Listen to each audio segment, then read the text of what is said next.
Hello guys, welcome back to my channel GIPL। आज की video में हम जानेंगे सऊदी अरबिया से इंडियन पासपोर्ट रिन्यूअल की पूरी प्रोसेस को। इंडियन पासपोर्ट रिन्यू करने के लिए कौन कौन सी डॉक्यूमेंट्स की जरूरत होती है, कितना टाइम लग सकता है, किस केस में पुलिस वेरिफिकेशन होती है और किस केस में नहीं, इन सारे सवालों को भी मैं इसी वीडियो में क्लियर करने वाला हूँ। तो वीडियो को बिना स्किप किए पूरा देखें ताकि आप सब कुछ आसानी से समझ सके। तो चलिए वीडियो को शुरू करते हैं। सबसे पहले डॉक्यूमेंट्स की चेक लिस्ट को देख लेते हैं। तो पहला डॉक्यूमेंट है अपॉइंटमेंट लेटर, दूसरा है पासपोर्ट रिन्यूअल फॉर्म, तीसरा है पासपोर्ट की फ्रंट एंड बैक कॉपी, चौथा है इकामा की कॉपी, पांचवा है पर्सनल इंफॉर्मेशन की कॉपी। ये इंफॉर्मेशन आपको अफसर से लेनी है। छठा है 2 इंच बाय 2 इंच की पासपोर्ट साइज फोटो जिसका बैकग्राउंड व्हाइट होनी चाहिए। और फिर सातवां है ओरिजिनल पासपोर्ट। ये 7 डॉक्यूमेंट्स मैंडेटरी है जिसकी जरूरत होती है पासपोर्ट रिन्यूअल के लिए। अगर आप मैरिड हैं और स्पाउस नेम ऐड करना चाहते हैं तो आपको एक और डॉक्यूमेंट की जरूरत होगी और वो है मैरिज सर्टिफिकेट। याद रखें, ये मैरिज सर्टिफिकेट इंग्लिश में ट्रांसलेट किया हुआ होना चाहिए, अरबिक में नहीं, क्योंकि आपके डॉक्यूमेंट्स की वेरिफिकेशन इंडियन एम्बेसी के जरिए की जाती है। अपॉइंटमेंट किस तरह से लेनी है और पासपोर्ट रिन्यूअल फॉर्म कैसे फिल किया जाता है उसके लिए आप मेरी इन वीडियोस को देख सकते हैं। अब सारे डॉक्यूमेंट्स कलेक्ट करने के बाद आपको अपने अपॉइंटमेंट टाइम से लगभग 1 घंटा पहले VFS सेंटर पहुंचना चाहिए। मैं 1 घंटा पहले इसलिए कह रहा हूं ताकि अगर फॉर्म में कोई मिस्टेक हो या पासपोर्ट साइज फोटो अभी तक नहीं बनवाया हो तो आप वहां पास की दुकान से तुरंत करवा सकते हैं। VFS सेंटर के पास वाली दुकानें यूजुअली फॉर्म फिलअप के लिए 40 रियाल और पासपोर्ट साइज फोटो के लिए 25 रियाल चार्ज करती है। मतलब टोटल 65 रियाल लगेंगे अगर आप वहां से काम कराते हैं। कई लोग खुद से रिन्यूअल फॉर्म फिल नहीं कर पाते, इसलिए वो अपॉइंटमेंट वाले दिन ही डायरेक्ट VFS सेंटर के पास की दुकान से फॉर्म फिलअप और फोटो दोनों एक साथ करवा लेते हैं। अगर आप फॉर्म बाहर से फिल करवा रहे हैं तो एक बात का खास ध्यान रखें, कॉन्टेक्ट नंबर देते वक्त हमेशा वही नंबर दें जो आपके यूज में हो। मतलब आप इंडियन रेसिडेंट एड्रेस के साथ जो नंबर देते हैं वो नंबर इंडिया में एक्टिव होना चाहिए और आप सऊदी नेशनल एड्रेस के साथ जो नंबर देते हैं वो नंबर सऊदी में एक्टिव होना चाहिए।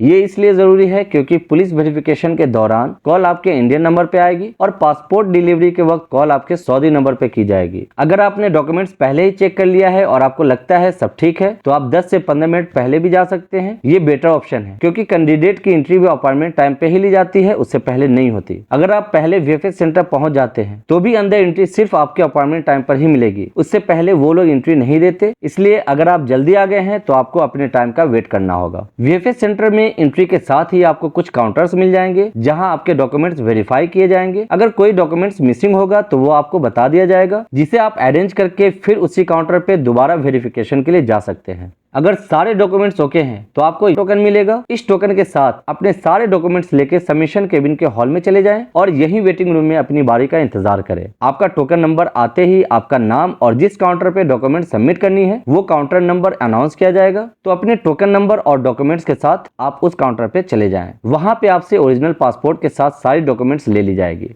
अगर आपने अपना सिग्नेचर चेंज किया है तो आपसे पुरानी और नई दोनों सिग्नेचर वहां ली जाएगी। अगर पुरानी सिग्नेचर 70 या 80% तक भी मैच हो रही है तो भी कोई इशू नहीं है, आपका पासपोर्ट रिन्यू हो जाएगा। क्योंकि आजकल पासपोर्ट रिन्यूअल के बाद पासपोर्ट डायरेक्ट आपके नेशनल एड्रेस पे डिलीवर किया जाता है, तो अपना नेशनल एड्रेस यानी सऊदी में आप जिस भी जगह पे रह रहे हो उसका सही एड्रेस फॉर्म पे फिल करना है ताकि पासपोर्ट डिलीवरी के वक्त कोई इशू ना हो। जब आप सारे डॉक्यूमेंट सबमिट कर देंगे तब आपको जो टोटल चार्जेस पे करनी होंगी वो है 346 रियाल और 10 हलाला। ये चार्जेस इस तरह से डिवाइड होती हैं: passport fee 276 riyal, SMS service 1 riyal, VFS service charges 13 riyal, courier charges 40 riyal, ICWF charges 8 riyal. ICWF का मतलब है इंडियन कम्युनिटी वेलफेयर फंड। ये एक फंड है जो इंडियन सिटीजन्स के लिए इमरजेंसी सपोर्ट प्रोवाइड करता है एम्बेसी या कंसुलेट के थ्रू। उसके बाद टोटल वैट तकरीबन 8 रियाल। ये चार्जेस आप कैश या कार्ड दोनों के थ्रू पे कर सकते हैं। पेमेंट और डॉक्यूमेंट सबमिट करने के बाद आपको 2 से 4 हफ्तों का वेट करना होगा अपना नया पासपोर्ट रिसीव करने के लिए। अब बात करते हैं पुलिस वेरिफिकेशन की।